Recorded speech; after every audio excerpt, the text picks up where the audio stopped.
Bismillahirrahmanirrahim. Assalamualaikum warahmatullahi wabarakatuh.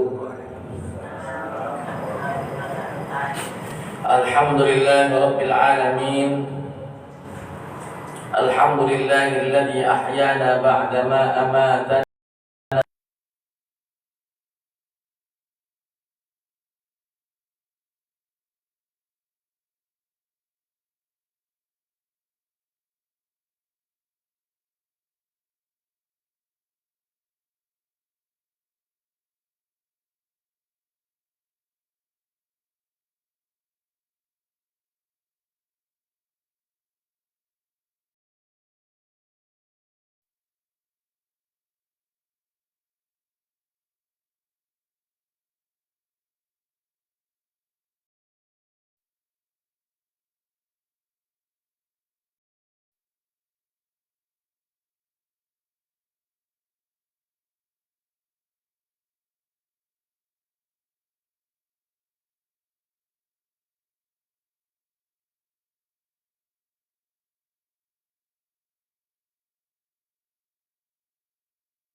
Di subuh hari Kamis ini kembali kita dipertemukan oleh Allah Subhanahu wa ta'ala dalam kondisi sehat walafiat.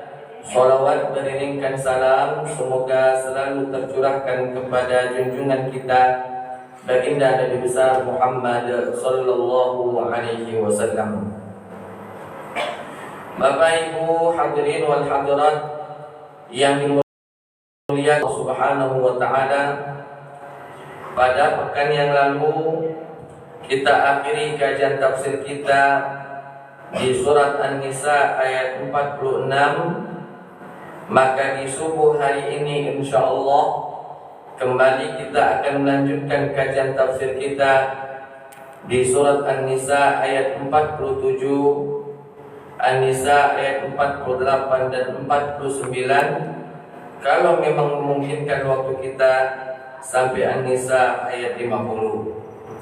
Sebelum kita mencoba mengkaji, mentafsirkan ayat-ayat tersebut, alangkah baiknya jika kita baca terlebih dahulu ayat-ayat yang akan kita tafsirkan. A'udzu billahi minasy syaithanir rajim. Bismillahirrahmanirrahim. Ya ayyuhalladzina utul kitaba aminu bima nazzalna musaddiqan lima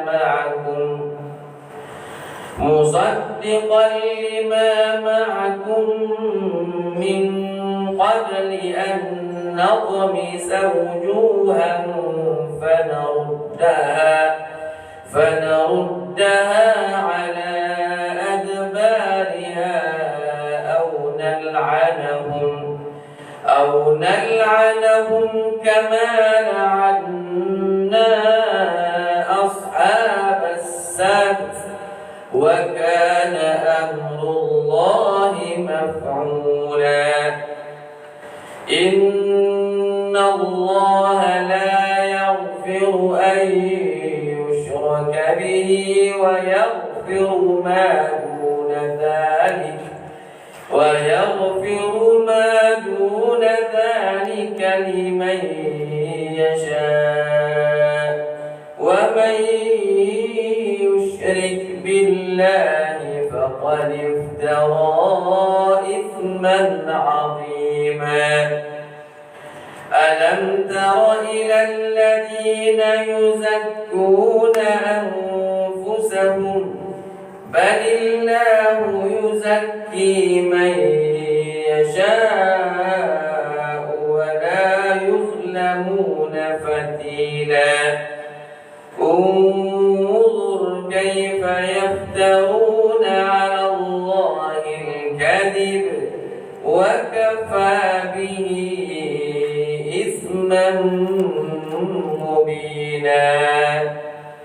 Ma'asyiral hadirin jamaah salat Allah Subhanahu wa ta'ala, Di ayat 47 di dalam surat An-Nisa ini, Allah Subhanahu wa ta'ala memanggil orang-orang yang dulu diberikan kitab suci oleh Allah, yang mana dulu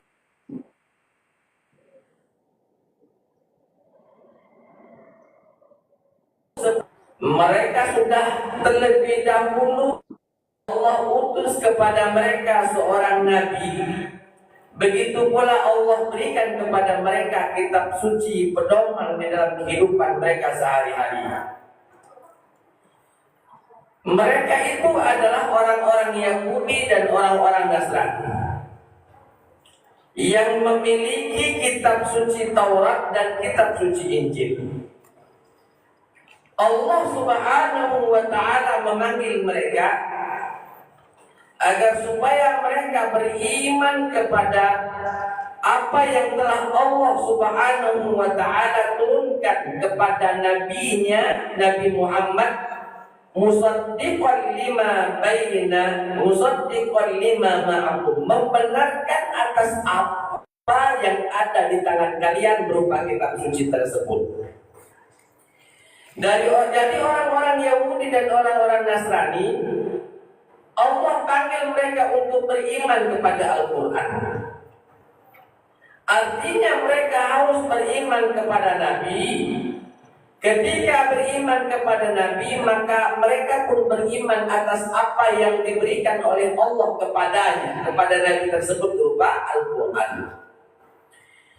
Kata Allah Subhanahu wa ta'ala, ya ayyuhalladzina utul kitab, wahai orang-orang yang telah diberikan kitab suci kepada mereka, Yahudi maupun Nasrani, aminu, berimanlah kalian, bima nazzalna, atas apa yang telah kami turunkan berupa Al-Quran kepada Nabi Muhammad, musaddiqan lima ma'akum, yang mana Al-Quran itu membenarkan atas apa yang ada pada kitab kalian. Min qabli an natumisa wujuha, sekaligus ayat ini Allah mengancam jikalau mereka tidak mau beriman pada suatu hari nanti, maksudnya di hari kiamat, an natumisa wujuha, muka mereka dimasukkan, dihempaskan di dalam tanah, lalu ditarik, dilemparkan masuk ke dalam neraka. Fanaruddaha ala adbariha, kami jadikan muka mereka tadi menghadap ke belakang. Ini ancaman Allah bagi mereka, ancaman dari Allah bagi mereka kalau tidak mau beriman. Min qabli an naqmisa wujuha, sebelum muka mereka kami putar. Tadinya muka normalnya menghadap ke depan, ini mukanya menghadap ke belakang. Fanaruddaha ala adbariha aw nal'anahum kama la'anna ashabus sabt, atau kami akan melaknat mereka seperti mana kami melaknat orang-orang yang terjadi turun azab di hari Sabtu. Nanti saya akan jelaskan. Bapak Ibu hadirin wal hadirat rahimakumullah, aminu bima nazzalna musaddiqan lima ma'akum, imanilah wahai ahli kitab atas apa yang telah kami turunkan kepada hamba kami berupa Al-Quran kepada Nabi Muhammad sallallahu alaihi wasallam. Nah, maksud dari iman di situ, Pak, bukan hanya mengimani bahwa kitab tersebut dari Allah untuk Nabi Muhammad, tidak. Tidak cukup hanya sampai di situ.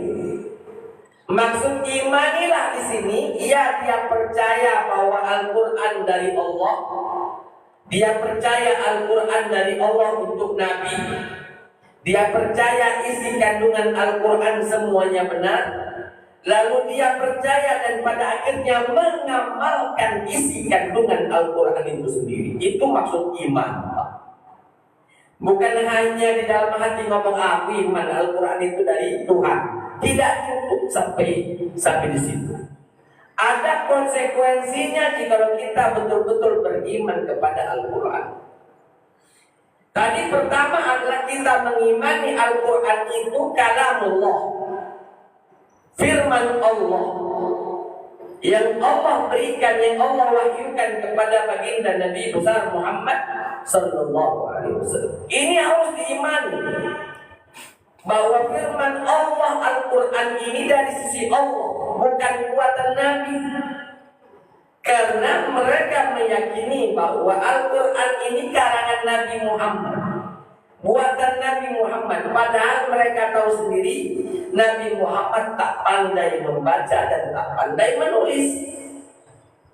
Tapi mereka sandarkan Al-Quran dengan Nabi Muhammad. Itu buatan Muhammad, bukan firman Tuhan. Jadi iman kepada kitab suci pertama adalah mengimani bahwa Al-Quran dari sisi Allah, kalamullah, bukan buatan siapa-siapa, tapi ini firman Allah.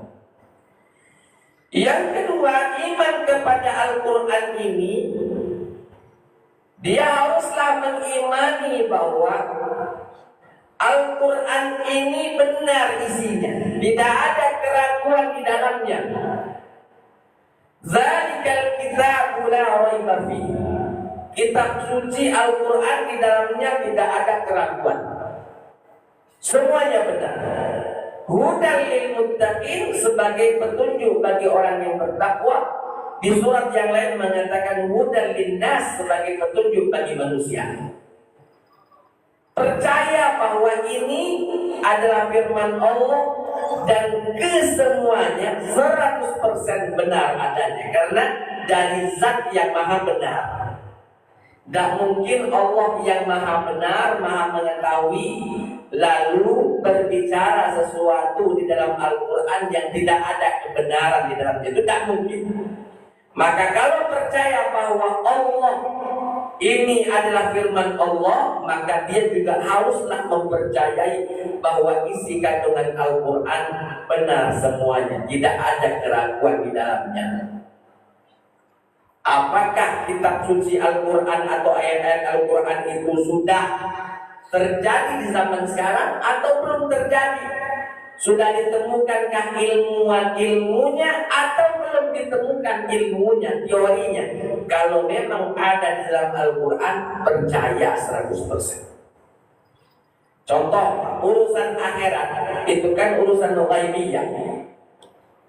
Nanti setelah kita mati dibangkitkan dari alam kubur, itu kan urusan ghaibiyah. Kalau ghaibiyah dalam artian masa depan, kita tidak tahu sama sekali. Setelah kita dibangkitkan, kita berkumpul di mana, lalu apa yang terjadi pada diri kita, lalu digiring kemana kita pergi, di mana kita dimasukkan, di mana kita akan dijamu. Semuanya itu adalah urusan ghaibiyah, masa depan, dan kita haruslah meyakini kesemuanya itu. Cerita-cerita tentang surga yakini, walaupun belum terjadi pada diri kita saat ini, tapi kita harus meyakininya. Sama seperti kita meyakini teori-teori ilmu yang ada di dalam Al-Quran, yang Allah cantumkan di dalamnya. Misal, teori bahwa di alam semesta kita ini, di dunia kita ini, ada air laut dan air sungai yang tidak menyatu, padahal mereka bertemu, seperti ada barzakh di tengah-tengahnya. Kita harus percaya itu, walaupun sekarang sudah ditemukan. Kita juga harus percaya bahwa di angkasa luar sana, Pak, ada yang disebut dengan at-Tariq. At-Tariq itu planet yang berbunyi, suara planet itu seperti mengetuk, dari kalimat toroq. Toroq itu mengetuk. At-Tariq seperti orang yang mengetuk. Dan ilmuwan sekarang sudah mendapatkan itu jawabannya. Adunia, bahwa di angkasa luar sana ada planet yang suaranya seperti suara orang yang ngetuk. Suara yang ngetuk. Di dalam Al-Quran sebutkan demi langit dan demi bintang yang mengetuk, ya. Sama seperti was-sama'i dzatil buruj, demi langit yang banyak hamparan-hamparan bintang-bintangnya.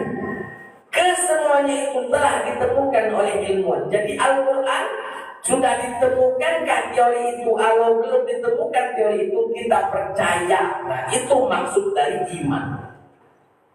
Yang ketiga, maksud iman kepada kitab suci di sini adalah membacanya, pada akhirnya mengamalkannya. Untuk apa kita yakini kalau hanya menjadi pajangan saja, tidak kita baca Al-Quran? Seandainya pun kita baca tapi tidak kita amalkan Al-Quran itu, maka esensi dari penurunan Al-Quran tidaklah kita dapatkan karena tidak kita baca, apalagi kita mengamalkannya. Aminu, kata Allah Ta'ala, hai orang-orang yang mendapatkan kitab suci Taurat dan Injil, yaitu Yahudi dan Nasrani, ya, aminu bima nazzalna musaddiqan. Imanilah atas apa yang pernah kami turunkan kepada Nabi kami, Nabi Muhammad, musaddiqan, membenarkan, ma'akum, atas apa yang ada pada diri kalian, musaddiqan lima ma'akum. Al-Quran Pak membenarkan adanya Taurat, Al-Quran membenarkan adanya Injil. Tidak ada satupun Al-Quran mengingkari keberadaan Taurat dan Injil tadi. Hanya saja dalam Al-Quran ini yang menjadi perdebatannya adalah keaslian dari keduanya yang dipertanyakan.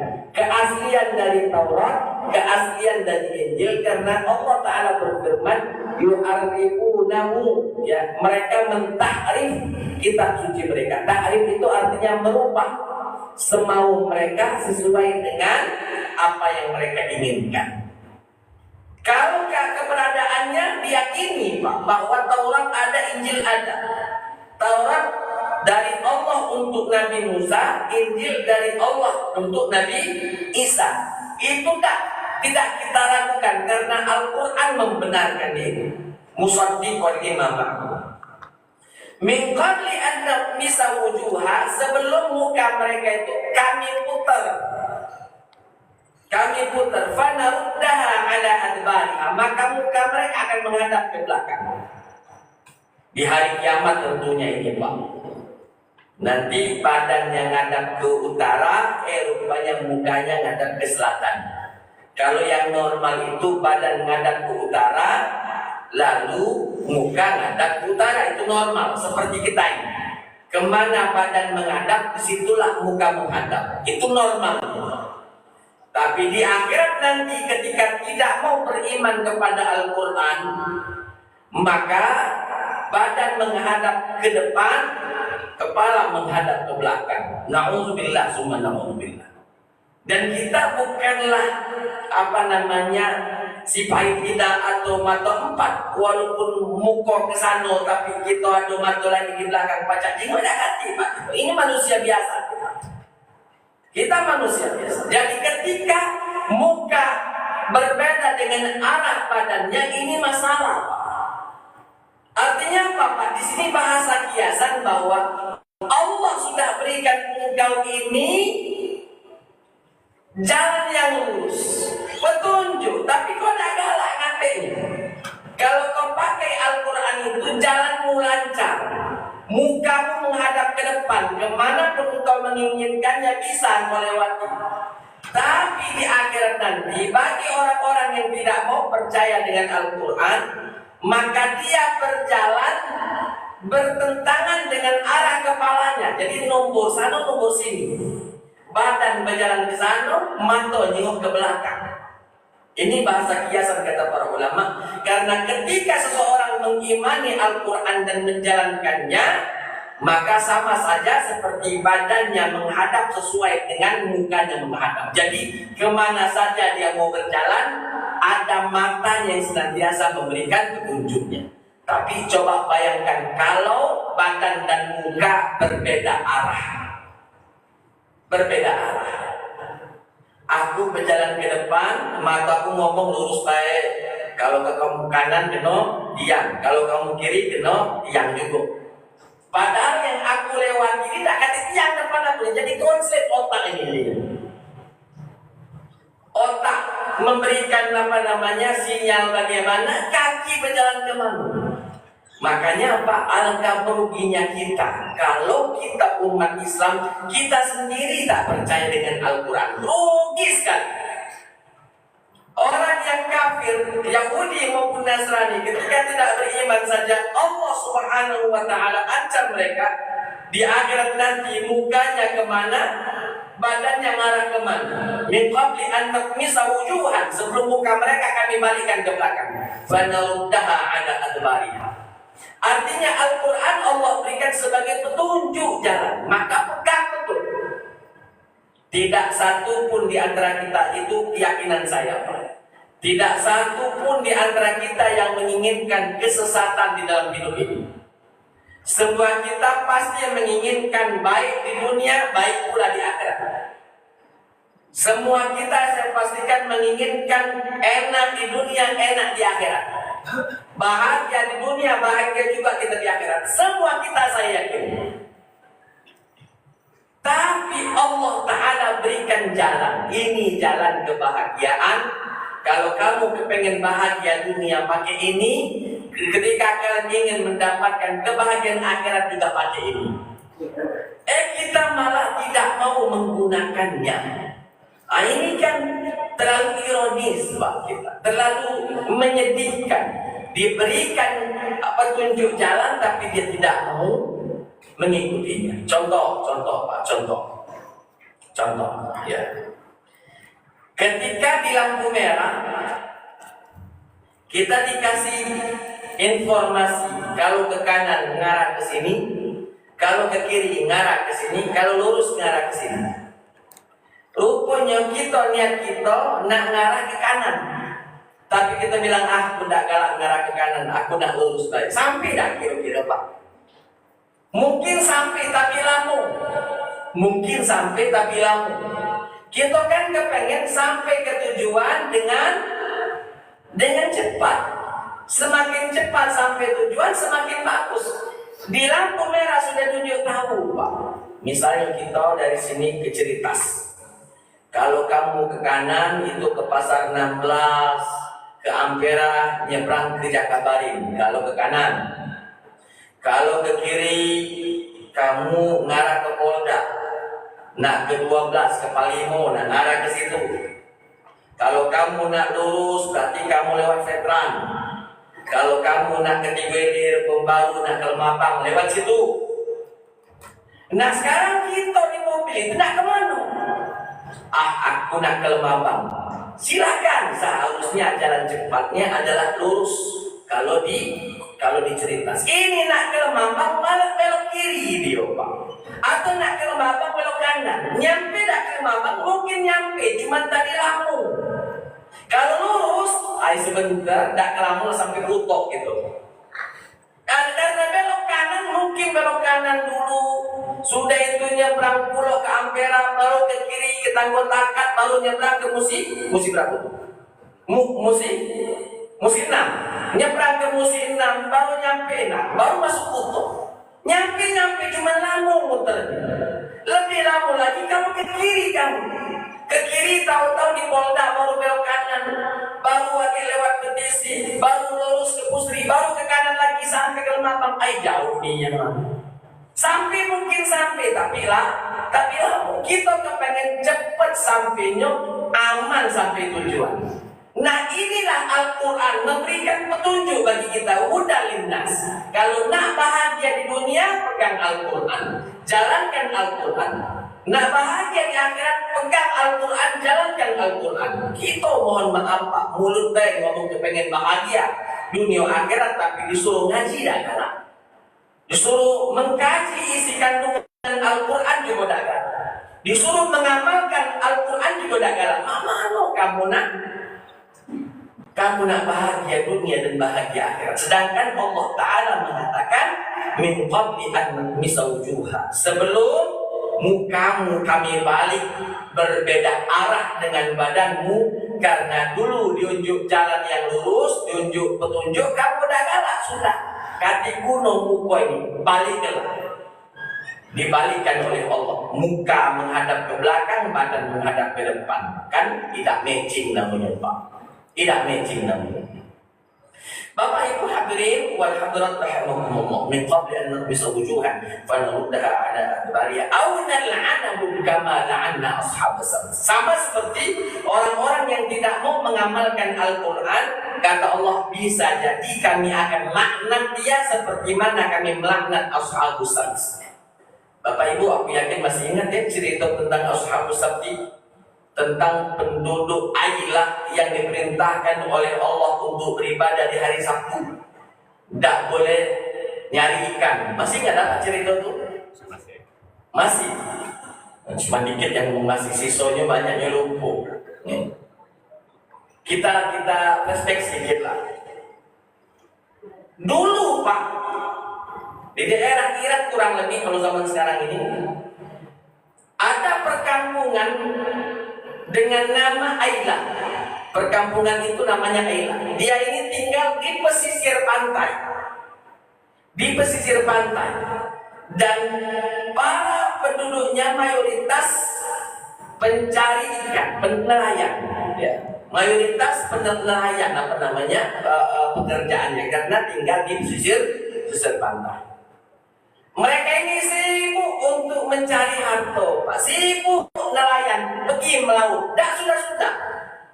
Lupa ibadah kepada Allah. Kata Allah, ini baik sudah. Jadi kepilih nak hari apa kamu ibadah sehari dalam seminggu.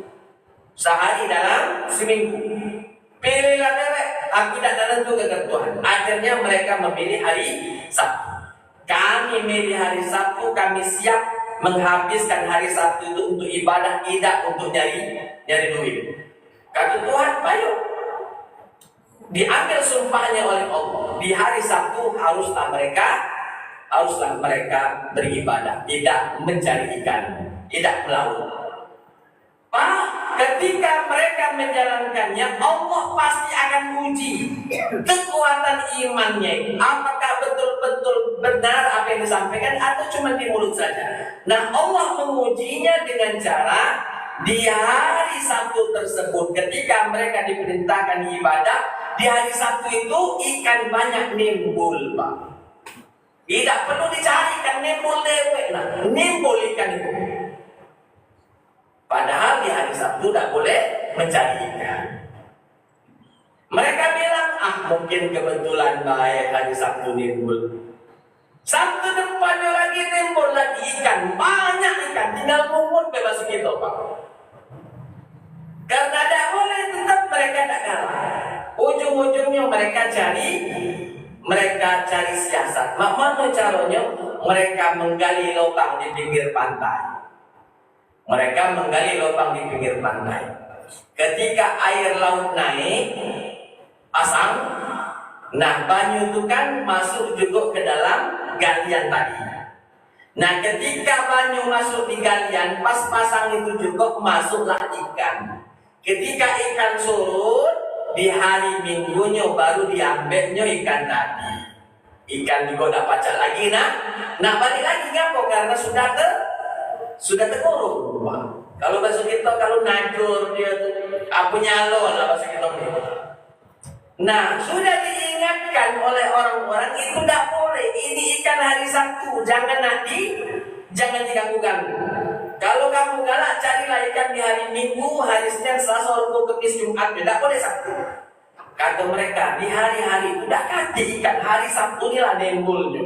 Maka mereka sudah diingatkan masih saja, maka Allah melaknat orang-orang ashabus sabti. Sudah diingatkan hari Sabtu hanya untuk ibadah, jangan mencari nafkah, masih saja mencari, maka mereka laknat, maka Allah melaknat mereka. Ada di antara mereka yang Allah jadikan sebagai qiradatan khasiin, sebagai kera yang hina-hina.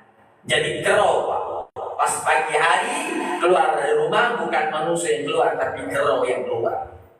Bapak Ibu hadirin wal hadirat, mungkin ada yang berpikir, mungkin dari situlah anak keturunan kita ini, jadi kita ini keturunan kero. Tidak, Pak.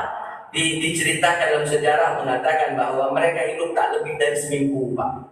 Tidak sempat beranak pinak, lalu Allah matikan mereka yang jadi kero. Jadi jangan kamu anggap yang jadi kero akhirnya beranak pinak lahir kita seperti mana yang diucapkan teori Darwin yang mengatakan bahwa kita dari kera itu salah. Bapak Ibu, jadi aunal anahum kama la'anna ashabas sabt, atau orang-orang yang tidak mau menjalankan Al-Qur'an, kami akan laknat mereka seperti mana kami melaknat ashabus sabti, orang-orang yang disiksa, yang diazab di hari Sabtu. Ya. Wa kana amrullahi maf'ula, dan apapun yang Allah inginkan pasti itulah yang akan terjadi. Jadi ayat ini, ayat 47 ini, Allah memerintahkan kepada Yahudi dan Nasrani untuk beriman kepada Al-Quran. Iman dalam artian dia mengimani bahwa Al-Quran ini adalah kalamullah yang Allah peruntukkan kepada Nabi Muhammad SAW. Diyakini kandungannya, kebenaran kandungannya, dibaca lalu diamalkan isi kandungan Al-Quran tersebut. Ya, sebelum Allah Ta'ala menjadikan mereka muka dengan badan mereka berbeda arah. Muka mereka Allah putar, ya, menghadap ke belakang. Na'udzubillah, summa na'udzubillah. Pak, jangankan kepala ini diputar ke belakang, leher kalau bantalan, ya, lagi tak lemah, salah bantalan itu salah bantal.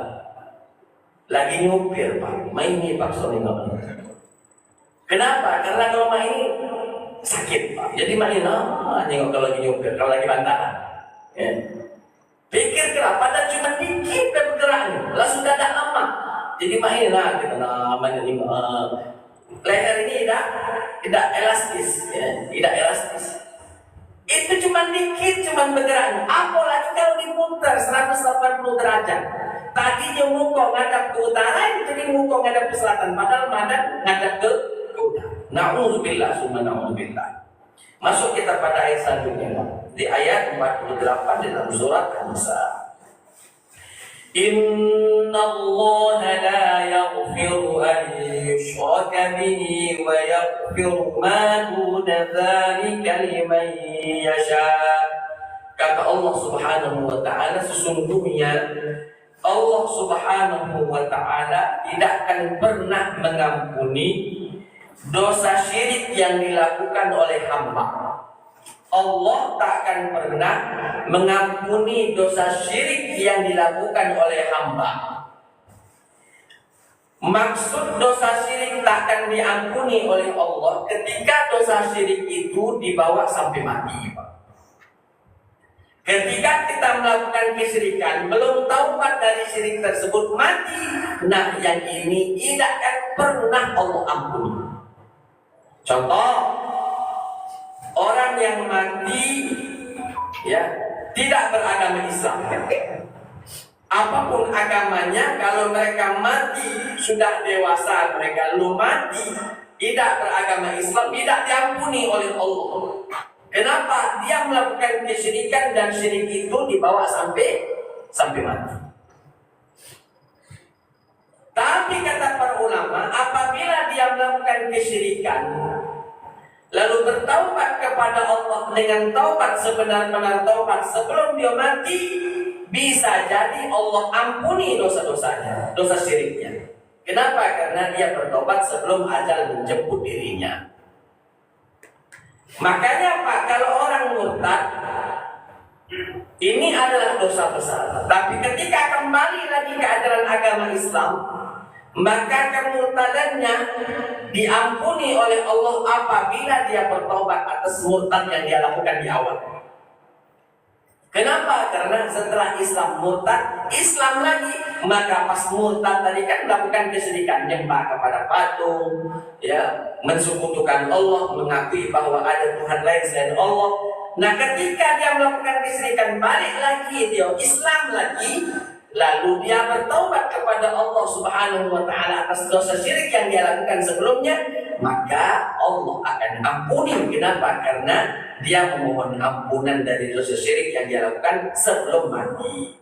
Tapi kalau dia mati baru nak taubat, tidak kejadian. Maka kata Allah, innallaha la yaghfiru an yushraka bihi. Allah Ta'ala tidak akan pernah mengampuni dosa syirik yang dilakukan di hadapannya. Ya. Tidak akan Allah ampuni.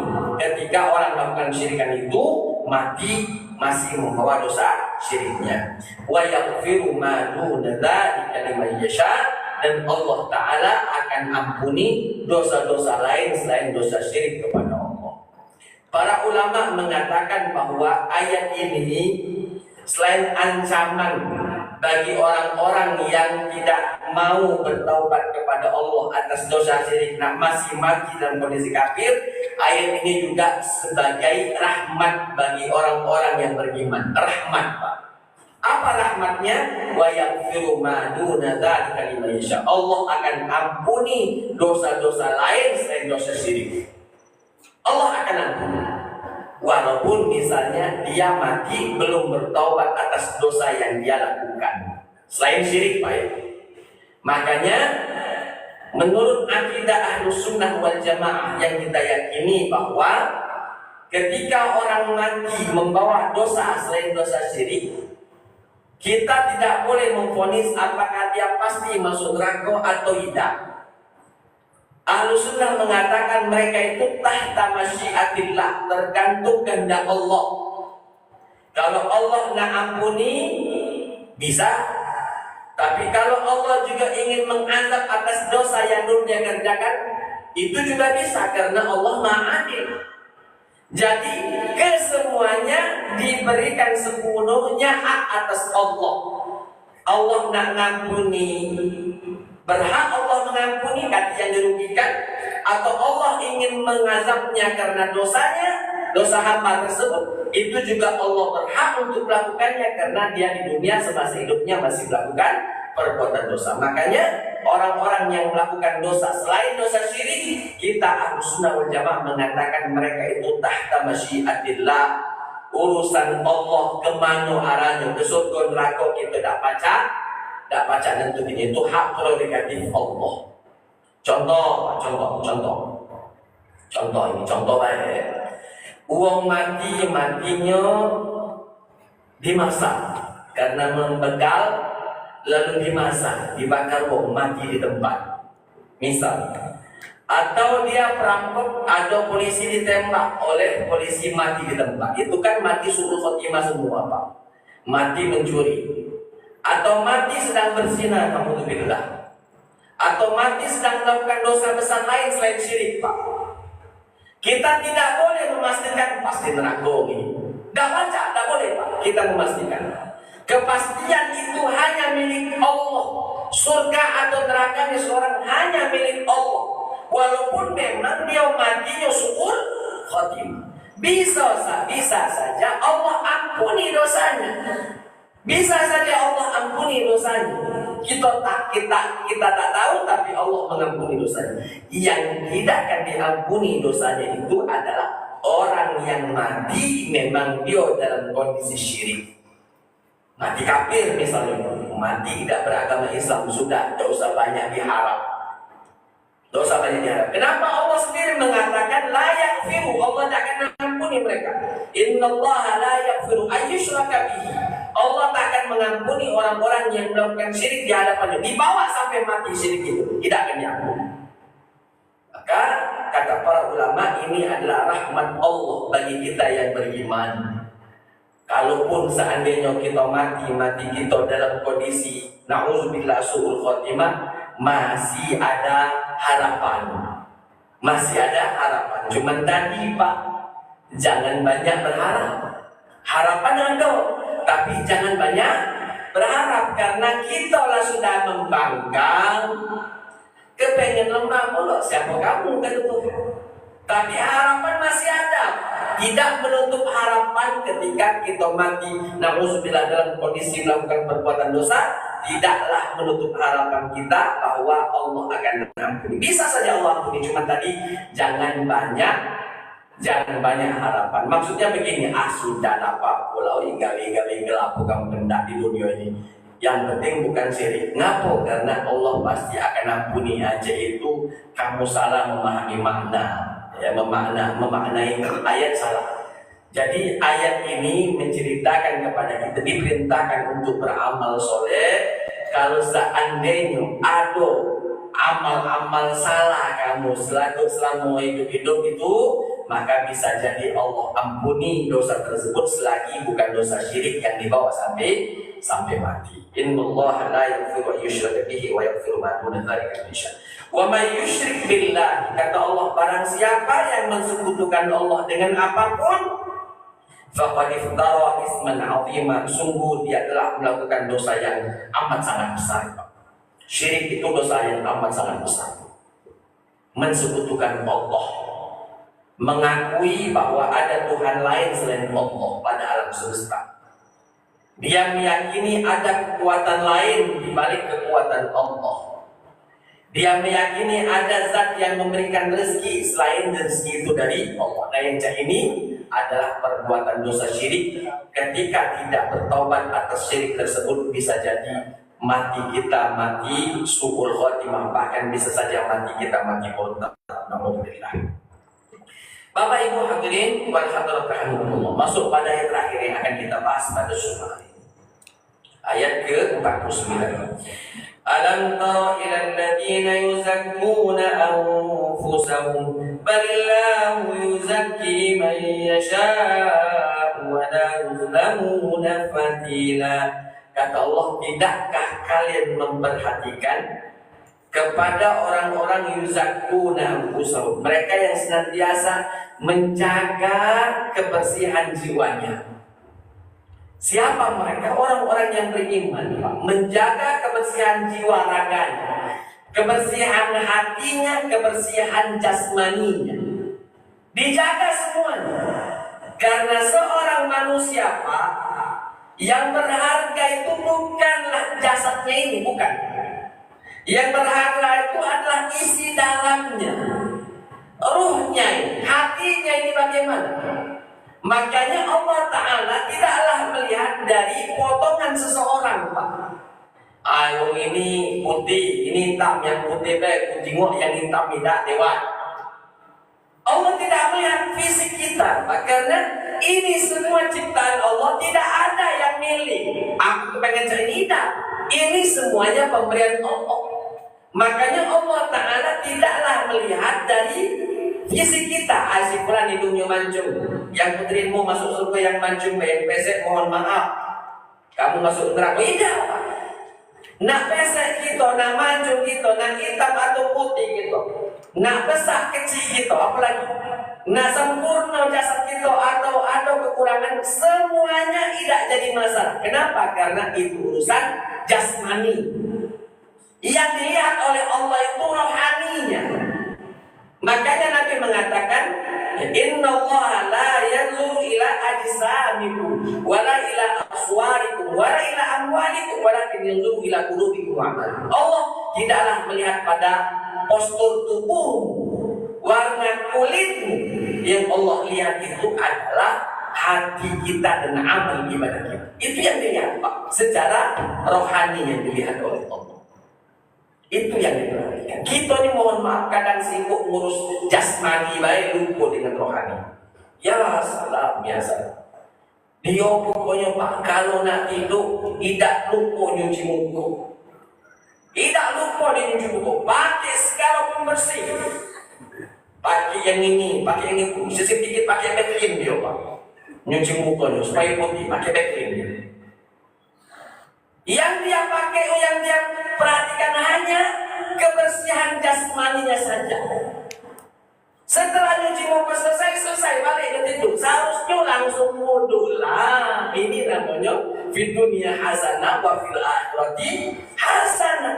Sudah nyuci muka, lapis sabun, bismillah, ambil air wudhu untuk tidur. Sebelum tidur sholat 1 rakaat atau 3 rakaat sebagai sholat witir. Setelah itu tidur. Nah, ini baru cocok. Ini nyuci muka baik, Pak. Tidak langsung berwudu. Yang ini berarti dia cuma memperhatikan muka saja. Aman kita nak ke kondangan. Oh, ibu-ibu lah mau depan kacau. Pecah-pecah, Pak, kacau kalah-kalah semuanya. Sudah itu ada lampu tembak pula dari belakang. Ya? Lampu hias itu, Pak. Kurang sejam untuk berdandan. Masya Allah, muka ini banyak yang pokoknya. Pertama putih-putih, mau cari dempul. Kalau sudah nak ganti lagi tepuk-tepuk bekas-bekas jerawat yang nak kejiwaan lagi, sudah bau, pakai apa namanya yang bedaknya, sudah pakai bedaknya, pakai apa lagi supaya bedaknya tak luntur. Sudah itu diunjuk merah-merah pulak di pipi-pipinya, ya salah malah kabarnya. Yang diurusi cuma cuman amalan tidak diurusi. Dari mana kita jenguk amalan tidak diurusi? Azan berkomandang, sholat zuhur tidak sembahyang, alasannya sayang di make up. Ustaz 200.000 make up ini sayang, sayang di 200.000 oleh make up. Sedangkan kalau tidak sembahyang, pajak dilemparkan masuk ke dalam neraka. Na'udzubillah, subhanallah. Inilah menunjukkan bahwa kita ini perhatian dari sisi jasmani, tapi kita kadang melalaikan, menomorsekiankan rohani, Pak. Diajak ceramah, tazkiyatun nafs, dagalah ya apalah tuh mendengar ceramah. Ini memang kelihatan kalau orang yang lebih prioritas ke jasmani dibandingkan rohani. Boleh Pak Anda memperbaiki muka jasmani, silakan, itu bagus. Allah itu indah dan menyukai keindahan. Boleh, cuman tadi seimbang, balance antara jasmani dan rohani. Bapak Ibu hadirin wal hadirat rahimakumullah, alam taru ilal ladzina yuzakkuna anfusahum. Tidakkah kalian melihat bagi orang-orang yang senantiasa mensucikan jiwanya? Balillahu yuzakki may yasha. Allah lah yang mensucikan jiwa seseorang, siapapun yang Allah kehendaki. Wala yuzlamuna fatila, dan mereka tak akan pernah dizalimi walaupun hanya si kecil sayap nyamuk. Wallahu ta'ala alam bisawab. Coba kita buka sisanya jawab dulu Pak. Kita cukup sampai ayat 49 saja dan surah An-Nisa. InsyaAllah di pekan yang akan datang kita akan lanjutkan kembali di ayat berikutnya. Coba yang ingin bertanya di atur Pak, silakan. Uji? Tidak. Assalamualaikum warahmatullahi wabarakatuh. Assalamualaikum. Izin nanya, tolong jelaskan contoh-contoh syirik kecil. Syirik kecil, bismillah. Pak, syirik itu ada dua. Ada syirkul akbar, ada syirkul asghar. Syirik besar dan syirik kecil. Syirik besar pelakunya, ya, pelaku syirik besar itu terindikasi keluar dari ajaran Islam, murtad ya. Nah, ada pun syirik kecil, ini pelakunya tidak mengeluarkannya dari keislaman, tapi termasuk melakukan dosa besar. Lalu apa saja contoh dari syirik kecil itu? Pertama, riya, Pak. Beramal riya karena kepengen dipuji. Beramal kepengen dipuji, ini riya. Nah, riya ini syirik kecil. Kenapa disebut syirik kecil? Karena dia beramal dengan niat kepengen dijenguk hukum, nah dikata kepakam. Sedangkan amalan itu haruslah diberikan untuk Allah semata, tidak diniatkan untuk yang lainnya. Nah, jika kita beramal, amalan kita ini kepengen kita dianggap pakam, ketika kita sedekah kepengen dikatakan dermawan, ya, ketika kita sholat kepengen dikatakan alim, dan lain sebagainya, maka itu adalah perbuatan riya, kepengen dilihat dipuji oleh orang, dan ini adalah kesyirikan. Walaupun tadi syiriknya tetap masih syirik kecil. Sama seperti orang bersumpah atas nama selain Allah, ini syirik kecil Pak. Contoh, orang bersumpah mengatakan demi Rasulullah, asli ini Pak, syirik, tapi syiriknya syirik kecil. Ada orang mengatakan demi Allah, demi Rasulullah. Kalau demi Allahnya betul Pak, tapi demi Rasulullahnya itu yang salah. Ustaznya aku salah, Rasul kan orang baik. Betul Pak. Bersumpah itu haruslah atas nama Allah saja, tidak boleh atas nama selain Allah. Jadi kalau kamu bilang bersumpah demi Allah boleh, atau demi Tuhannya Rasul, nah itu boleh. Demi Tuhannya Ka'bah boleh. Demi jiwaku yang mana demi zat yang mana jiwaku di tangannya, itu berarti artinya demi Allah, itu boleh. Tapi kalau demi Rasulullah, ini tidak boleh. Demi Rasulullah itu termasuk sumpah yang dilarang dan pelakunya melakukan dosa syirik, walaupun syiriknya syirik kecil. Contoh lain misalnya orang bersumpah misalnya demi matahari yang bersinar di pagi hari, demi rembulan yang menyinari jalan kita di malam hari. Itu syirik, Pak. Syiriknya tapi syirik kecil. Jadi riya satu, yang kedua bersumpah atas nama selain Allah itu juga syirik kecil. Syirik tapi masih dikategorikan oleh para ulama syirik kecil. Jadi riya, sum'ah, pengen dikata kepakan, atau tadi dia bersumpah selain nama Allah. Nah ini semuanya adalah salah satu atau beberapa dari ciri-ciri syirik kecil kepada Allah Ta'ala. Tapi pelakunya tetap Islam, tapi dia melakukan dosa besar, yaitu melakukan dosa syirik, walaupun syiriknya syirik kecil. Wallahu a'lam. Yang lain, silakan. Apakah ada di dalam Al-Quran itu menjelaskan kitab-kitab sebelum Al-Quran masih jauh yang dengan Taurat itu bahwasannya akan turun Nabi ataupun kitab Al-Quran? Maksud saya itu di dalam Al-Quran itu menjelaskan bahwasannya di kitab-kitab tadi dijelaskan oleh Allah akan turun Nabi terakhir dan juga orang fasik. Begini, ketika ditanya apakah ada di dalam kitab suci sebelum Al-Quran, Taurat, Zabur, dan Injil ini bercerita tentang Al-Quran atau bercerita tentang akan diutus seorang Nabi terakhir akhir zaman, yaitu Muhammad, di kitab-kitab suci mereka? Jawabannya ada. Walaupun nyatanya pada saat ini ketika kita membuka kitab-kitab yang saya sebutkan tadi mungkin tidak bertemu lagi. Kenapa? Karena Allah saja mengatakan dalam Al-Quran mereka itu merubah isi kandungan kitab suci yang Allah turunkan. Jadi kalau sekarang kamu nyarinya tidak ketemu, ya jangan salahkan Al-Quran, karena memang ada upaya-upaya mereka untuk menghilangkan bukti-bukti ini dengan cara tidak dicetak, tidak ditulis, dan lain sebagainya. Jadi misalnya kalau ada orang di luar sana mendengarkan lalu mengatakan bohong Ustaz, aku hafal Taurat, aku hafal Injil, aku hafal Zabur, ganti siko ayat pun yang menjelaskan tentang Al-Quran. Mungkin kau hafal Taurat, Zabur, Injil yang ada di tangan kita sekarang, yang mana Allah sendiri mengatakan yuharrifuna al-kalima an mawadhi'i, mereka telah merubah isi-isi kandungan dalam kitab suci tersebut. Mungkin yang berbicara tentang Al-Quran dihapus, tidak dicetak, tidak dimasukkan ke dalam kitab suci dan sebagainya. Tapi menjadi keyakinan kita bahwa itu ada, bahwa Allah Ta'ala menceritakan itu.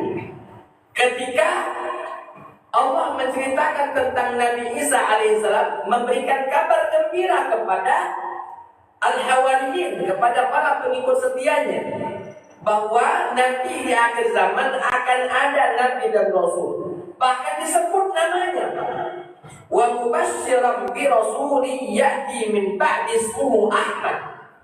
Dan Nabi Isa memberikan kabar gembira kepada pengikutnya Al-Hawariyin, ya, bi rasulin, seorang rasul, bukan bi nabiyin, seorang nabi, tapi bi rasulin, seorang rasul. Kalau seorang rasul kita sudah bahas sebelumnya. Kalau nabi belum tentu rasul, kalau rasul sudah pasti nabi. Bi rasulin, seorang rasul, utusan Allah. Artinya ada kitab suci yang akan diturunkan oleh Allah kepadanya.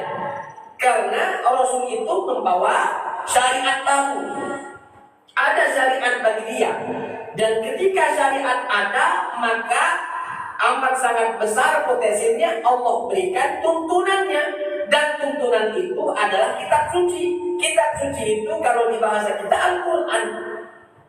Jadi Nabi Isa telah menjelaskan itu dalam Al-Quran. Wa mubasysyiran bi rasulin ya'ti min ba'di ismuhu Ahmad. Akan datang Nabi Isa memberikan kabar gembira kepada umatnya, mubasysyiran bi rasulin, datang seorang rasul yang membawa syariat baru. Kalau ada syariat baru berarti ada hukum pedomannya. Kalau ada hukum pedomannya berarti kitab sucinya dari Allah Al-Quran. Disebut namanya bi rasuli ya'ti min ba'di ismuhu, setelah datang setelahku, kata Nabi Isa, ismu Ahmad, namanya adalah Ahmad. Dan Bapak jangan terkecoh, Ustaz itu dalam Al-Quran Ahmad, bukan Muhammad. Nama Nabi Muhammad banyak, bukan hanya Muhammad, tapi juga salah satunya adalah Ahmad. Ahmad, Muhammad, Toha, Yasin, itu nama Nabi Muhammad semuanya. Wallahu ta'ala alam. Jadi ketika ditanya apakah ada, jawabannya ada. Tapi di dalam Al-Quran, kalau mau cari di dalam kitab-kitab suci yang lain, mungkin tidak ada, karena bisa jadi mereka adalah mengubah isi kandungan yang tertulis dalam kitab suci mereka sehingga tidak terlihat lagi di zaman sekarang. Tapi Al-Quran dengan tegas mengatakan, salah satunya Nabi Isa mengatakan bahwa akan datang seorang Rasul setelahku, dia bernama Muhammad, dia bernama Ahmad atau Muhammad. Berarti Rasul itu dia selain Nabi, dia juga utusan Allah, dia membawa syariat baru. Dan ketika bawa syariat baru, apalagi syariat ini panjang sampai hari kiamat, yang terakhir pastilah diberikan hukum pedoman yang berupa kitab suci Al-Quran. Itu satu. Yang kedua, apa maksud dari orang munafik, Pak? Orang fasik, mohon maaf. Orang fasik itu pelaku dosa. Segala sesuatu dosa yang dilakukan, maka orang itu berhak mendapatkan titel fasik. Contoh, dia tidak sembahyang, Pak, padahal waktu sembahyang sudah masuk. Tidak dia bisa dikatakan fasik, pelaku dosa. Jadi fasik itu pelaku dosa. Atau misalnya dia berjanji palsu. Janji tapi janjinya selalu diingkari. Ini fasik juga orang itu. Jadi level paling tinggi itu kafir. Setelah kafir munafik. Setelah munafik fasik. Kalau fasik masih pada area Islam tapi dia pelaku dosa, itu fasik. Kalau munafik terbagi dua, ada munafik i'tiqadi, ada munafik amali. Munafik keyakinan ini kafir, munafik amali, munafik tingkah laku ini iso Islam, ya. Tapi dia termasuk orang munafik. Contoh misalnya dia Islam, ngomongnya tidak sesuai dengan apa yang diamalkannya, ya. Berjanji-janji palsu, ini termasuk munafik. Tapi munafiknya munafik amali, ya. Yang ketiga barulah yang paling ringan, barulah fasik. Segala pelaku dosa besar kecilnya maka dia adalah orang fasik. Nauzubillah, kita bisa saja Pak, kita semuanya fasik semua. Kenapa? Karena kita pelaku dosa semua. Tidak ada satupun di antara kita yang bebas dari dosa. Tapi para ulama mengatakan yang melakukan dosa dengan sengaja itu baru fasik. Karena ada orang, Pak, dia tidak ada yang melakukan dosa, tapi cuma tadi dia melakukannya ketidaksengajaan, ketidaktahuan dia, maka para ulama mengkategorikan tidak termasuk fasik. Yang fasik itu dia tahu itu salah, masih baik digawe. Lah tahu sholat itu wajib, tapi habis waktunya belum juga sembahyang, itu fasik. Wallahu ta'ala a'lam bishawab. Terakhir, kalau menurut ibu di belakang mana bertanya, masya Allah ibu kita. Bismillah.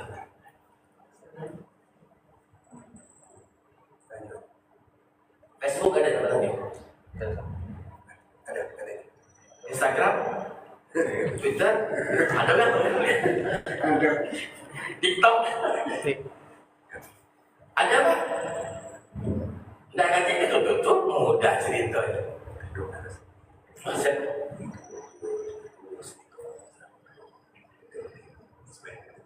Sakit beliau ini. Baik. Bapak Ibu hadirin wal hadirat, ada permohonan agar supaya mendoakan Bapak Ismail bin Genti. Beliau sedang sakit sekarang, mudah-mudahan Allah Subhanahu wa taala menyegerakan beliau untuk sembuh, kembali lagi beraktivitas menjadi hamba-hamba terbaik di sisi Allah Subhanahu wa taala. Ala hadhihi niyyah al-Fatihah. A'udzu billahi minasyaitonir rajim. Bismillahirrahmanirrahim. Alhamdulillahirabbil alamin. Arrahmanir rahim. Maliki yaumiddin. Iyyaka na'budu wa iyyaka nasta'in. Ihdinas siratal mustaqim. Siratal ladzina an'amta 'alaihim ghairil maghdubi 'alaihim waladdallin. أعوذ بالله من الشيطان الرجيم. بسم الله الرحمن الرحيم. الحمد لله رب العالمين، والصلاة والسلام على أشرف الأنبياء والمرسلين وعلى آله وصحبه أجمعين. اللهم أنت يا غفار، اللهم اغفر لنا ذنوبنا ولوالدينا وارحمهم كما ربونا صغارا. اللهم اجعل جمعنا هذا جمعا مرحوما وتفرقنا من بعده تفرقا معصوما، ولا تجعل فينا ولا منا شقيا ولا محروما. اللهم أرنا الحق حقا وارزقنا اتباعه، وأرنا الباطل باطلا وارزقنا اجتنابه، واجعلنا من الراشدين. اللهم أنت الشافي لا شفاء إلا شفاءك، شفاء لا يغادر سقما. اللهم اشف مرضانا ومرضى المسلمين، اللهم اشف مرضانا ومرضى المسلمين، اللهم اشف مرضانا ومرضى المسلمين، واشف مرضانا لأخينا إسماعيل بالدين يا ربنا يا رب العالمين. ربنا آتنا في الدنيا حسنة وفي الآخرة حسنة وقنا عذاب النار. وصلى الله على خير خلقه محمد وعلى آله وصحبه أجمعين. سبحان ربك رب العزة عما يصفون وسلام على المرسلين والحمد لله رب العالمين. Itu saja mungkin yang bisa saya sampaikan pada kesempatan kali ini. Mudah-mudahan ada manfaatnya bagi kita semuanya. Subhanakallahumma wa bihamdika asyhadu an la ilaha illa anta astaghfiruka wa atubu ilaik. Assalamualaikum warahmatullahi wabarakatuh.